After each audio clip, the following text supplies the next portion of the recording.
Good morning, আসসালামু আলাইকুম ৰহমতুল্লাহি ওয়া বাৰাকাতুহু। মোৰ নাম মেহবুব আহমেদ। কালিৰ পৰা ইছলাম ধৰ্মাৱলম্বী লোকসকলৰ মাহে ৰমজান আৰম্ভ হ'ব। এই মাহে ৰমজানে যাতে আমি আমাৰ গাঁৱৰ যিবোৰ দুখীয়া মানুহ আছে, যিবোৰ মানুহে ইফতাৰৰ কাৰণে টকা পইচাৰ অভাৱ, যিবোৰ মানুহে ইফতাৰৰ কাৰণে ইফতাৰ যোগান ধৰিব নোৱাৰে টকাৰ কাৰণে, সেইসকল মানুহক আমাৰ গাঁৱৰ যিবোৰ ধনী ধনী মানুহ আছে এই মানুহবোৰে সহায় কৰিব বুলি আমি আশাবাদী।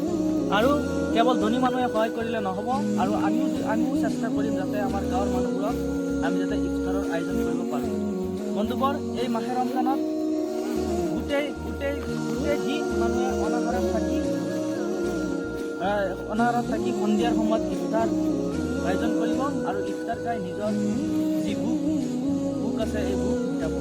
ইয়াৰ কাৰণে আমি সকলোৱে মিলিজুলি এই মাহে ৰমজানৰ সময়ত আমি ইফতাৰৰ কাৰণে, এই দুখীয়া মানুহৰ কাৰণে যাতে আমি ইফতাৰ মিলন কৰোঁ, এই সংকল্প আমি ল'ব লাগিব। আৰু সকলোৱে ইফতাৰ আয়োজন কৰক আৰু সকলোৱে এই ৰমজান মাহত ৰোজা ৰখাৰ মানসিকতা সৃষ্টি কৰক, আৰু যাতে আমি